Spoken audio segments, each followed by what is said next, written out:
caigut en el Copèrnic de Miquel de Palol, perquè el Lluís omple les passatgeries de Miquel de Palol i jo no l'he llegit mai. I aleshores dic, bueno, anem a llegir-lo a veure què ens sembla, no? I la veritat és que no m'esperava aquesta rajada de literatura que aquest home fota ja qualsevol pàgina i venga, va! Hi ha molta dissertació i molta reflexió. És curiós perquè és la novel·la, o pràcticament la novel·la més curta de Miquel de Palol.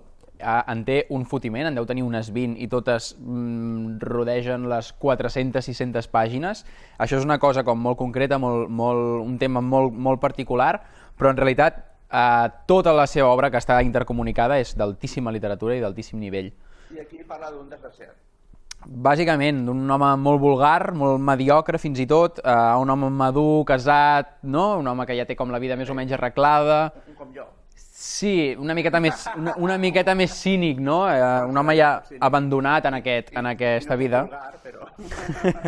Però ets madur, no? Sí, soc madur, tinc 2 fills.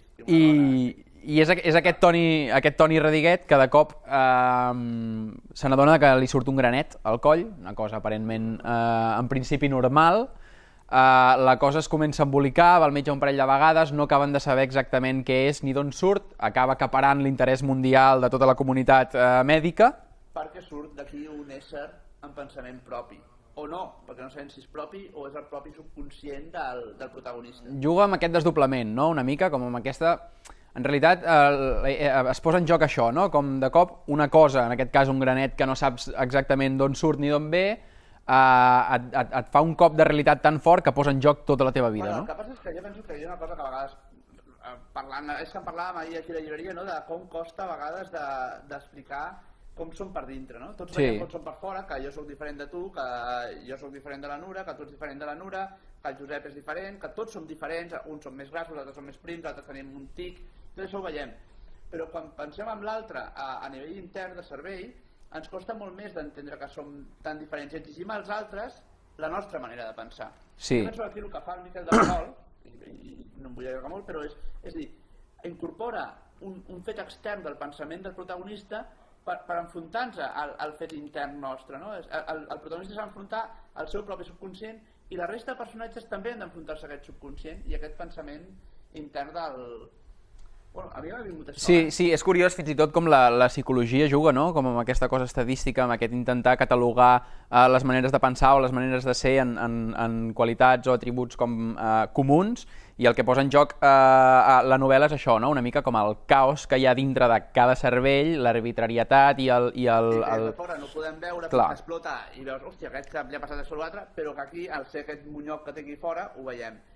I li serveix per retratar molt les relacions de parella, les relacions... Sí, això és una de les coses que més m'han curiosit a mi, com la novel·la comença pràcticament com un relat costumista, no? Sobre la relació que té ell amb la vida i l'edat que té i la seva parella, fent dissertacions això sobre de parella, bàsicament, la relació que té amb la seva dona, les seves... Maridos y mujeres del Woody Allen i passaria al principi. Totalment, i llavors la novel·la es comença a embatomar, comença a agafar com aquest aire ja més psicodèlic, més absolutament... Bueno, té tocs d'humor també, és una novel·la... Bueno, perquè juga molt amb una ironia de fons baix i grullera a vegades, perquè li va bé. Sí, i és això, no? Una mica com aquest deliri cap al qual va caminant la novel·la, això sí que és com pur Miquel de Palol, hi ha una mica el seu encant, la seva màgia o la seva distinció literària. I sí, hi ha molta pulsió sexual barribajera, allò de... Té un punt de pornògraf, gairebé. Això és una cosa que jo ja he anat notant en d'altres novel·les. Cap novel·la va pròpiament sobre el sexe o sobre la condició sexual, però en totes hi apareixen i en totes hi fan dissertacions... Molt masculina en aquest sentit, podríem dir d'aquest gruller mascle, no? Sí, a mi m'agrada pensar que té un deix també irònic, no? Fins i tot, o un deix crític amb aquestes formes de relacionar-se, que té un aire molt generacional també.